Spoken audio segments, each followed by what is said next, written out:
سلام علیکم و رحمت الله و برکاته. دوستان و هموطنان عزیز، خداوند قادر یکتای خوب به همتا شکرانه میگم برای تمام نعمتاش. اما بعد امروز میخواهم در مورد شبکه‌های تلویزیونی تاجیکستان یک کمی صحبت داشته باشم و نظر فکری خود برای شما برسانم تا یک کمی هم باشه استفاده بریم. خب اولا با تاریخچه امی کانال ها یا که امی استودیا یا که امی شبکه های گویا دولتی تاجیکستان نگاه کنیم، 3 اکتبر سال 1959 اولین بار در شهر دوشنبه استودیای دوشنبه ساخته شد و با استفاده داده شد که در فرهنگی تاریخ تاجیکستان ثبت شدگی اینا میتونین که با بسیارتر و خوبتر وسیع‌تر اگر بخواین بفهمین و بدونین با سایتاش میتونین که مراجعت کنین. سایت‌های تلویزیون تاجیکستان معلومات پیدا میکنین. خب نظر من در این باره چیه که از همون سال 3 اکتبر سال 1959 تا این امروز که 2020 خبرها یا که هر یک نمایش برنامه هایی که میکردن در دوره SSR یا که بعد SSR همشه چیکار میکردن؟ با مردم نشان میدادن و گویا که خدمت به مردم میکنن. کانال ها شبکه های یعنی مردمیان دولتیان و خب ما برای شما میتونم که اول نوار بمونم و صحبت دوام بتیم. имрӯз дар ноҳияи синои шаҳри душанбе асосгузори сулҳу ваҳдати миллӣ пешвои миллат президенти ҷумҳурияи тоҷикистон муҳтарам эмомалӣ раҳмон. ассалому алайкум бинандаҳои азизу гиромӣ, барномаи иттилоотии ахборро бо тозатарин хабару гузоришҳо аз ҳаёти имрӯзи ҷумҳурӣ ва хориҷи мамлакат мустақиман аз телевизиони тоҷикистон манзури шумо менамоем. асосгузори сулҳу ваҳдати миллӣ пешвои миллат президенти ҷумҳурии тоҷикистон муҳтарам эмомалӣ раҳмон дар доираи сафари расмӣ ба конфедератсияи швейтсария ки рӯзҳои 5 ва 6 ноябри соли 2019 сурат гирифт. имрӯз таҳти риёсати асосгузори сулҳу ваҳдати миллӣ пешвои миллат президенти ҷумҳурии тоҷикистон раиси ҳукумати мамлакат муҳтарам эмомалӣ раҳмон маҷлиси навбатии ҳукумати ҷумҳурии тоҷикистон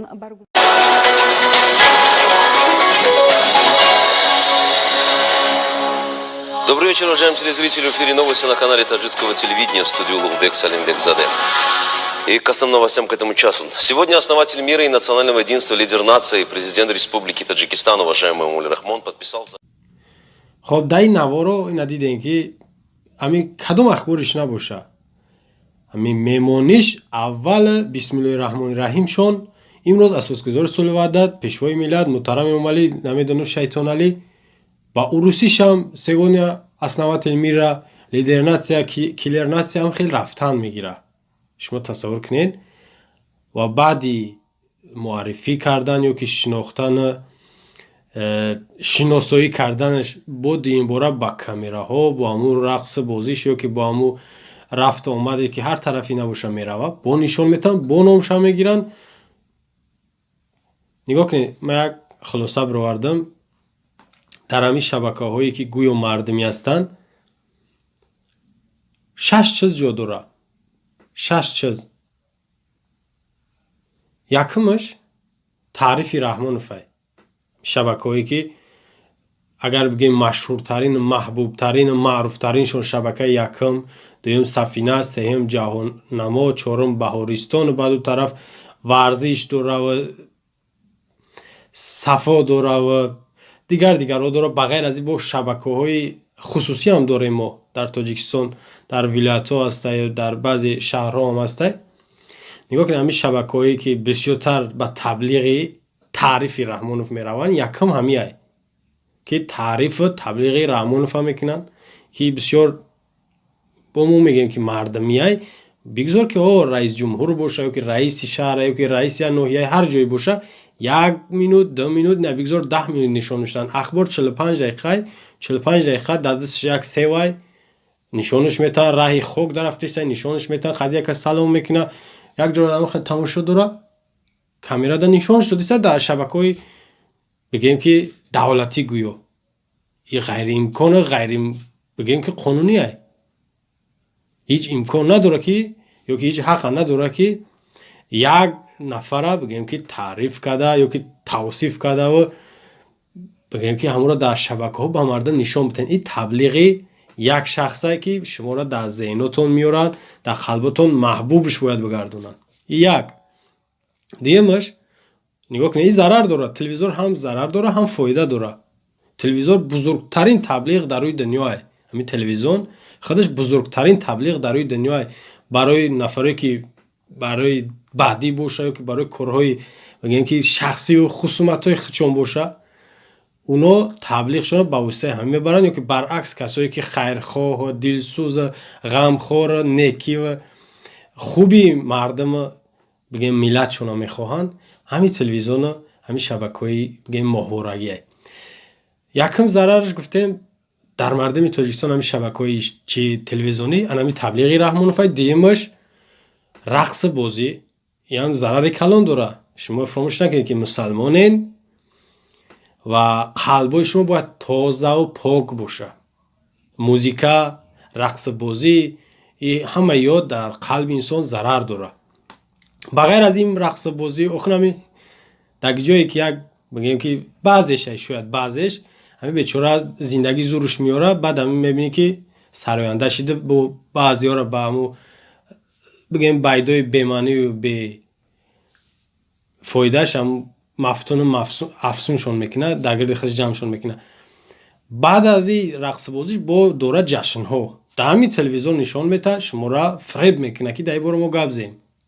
бисёр бигем ки як кори зиштае ки ҳар як барфу борон, таварратеша, карчикави пиёз ҳамаро ҷашн мегиранд, дар телевизор нишон метаҳанд.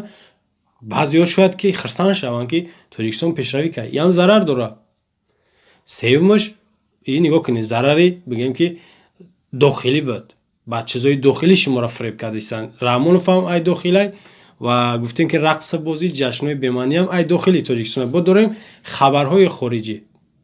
монанде ки мегӯяд ки дар як хайра дидагиен дар ҳамун ахирои ахбор мешавад ки дар як таркиши дар мисол Кобул боша, 5 нафар ба ҳалокат расид, 10 нафар дигар захмӣ шид, ба Ироқ мебараш ӯ тараф, ба агар Америка дар як нафар 10 каси дигара киштагӣ боша ӯ тараф мебараш.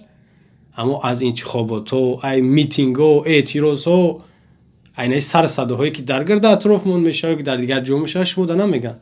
барои чӣ? нигоҳ кунед, якум маҳбуби дил мекунанд Раҳмонова дар дили шумо. дуюм шуморо рӯҳия метаҳанд, хирсандтон мекунанд ки бибинед рақсу бозӣ, ин ҷашнҳоро бинед, Тоҷикистон серию прияй. сеюм шуморо метарсонанд ки бибинед Ироқ да ҷангай, Афғонистон да ҷангай, Сурия да ҷангай, Тоҷикистон бинед чӣ хеле. сета ма хулоса мегӯм, зиёди баъд гап назанам ки вақтам нагирам. сетаига нигоҳ кунед, якум шабакаҳое ки вақти мардумишон мегем, мардумӣ ё ки давлатишон мегем, бояд ки ай дарди дили мардум нишон битанд. ай дарди дили мардум, ай дохилаш мегирем. дарди дили мардум чи ай? имрӯз дидем ки видеоҳое мебирояд ки модаро сар садову доду фиғону гирьяву нолашон мебирояд. чи барои фарзандша бегуноҳ маҳкам мекунанд, чи мекушанд фарзандша, чи хонаша мегиранд, чи замин надорад, чи гашна ҳай. аю заное ки оли бо марди корбозор ташриф кардан, айво дигар намегем. чи дарди мардум нестай? Канал ё ки шабакаи мардумӣ нестай? ёро барои чи нишон наметаҳанд? ҳамун рақсбозӣ дагар ёро нишон метаҳанд чи? як дорем бо ҳамин хел бигем дард мусибатҳои хориҷӣ. вақте ай Ироқ, Афғонистон, Сурияву дигар ҷо гап мезананд, рӯзе нест ки кам аз кам 2 ё 3 ҷаноза ё ки ҳамун мурда марги мардуми Тоҷикистон меёранаш дохили Тоҷикистон. то имрӯза дар ҳамин 27 сол ё ки 28 сол нишон доданд дар ягон каналшон ки мардуми Тоҷикистон ё ҳамдардӣ баён кунанд, ё ки набибинен ҷаноза ё ки марги бигем бераҳмона мурда ё ки бараҳмона мурда, ба ихтиёри худаш мурда нишон битанд дар канало. нишон наметаҳанд. гуфтем ки аз соли 1959 3 октябри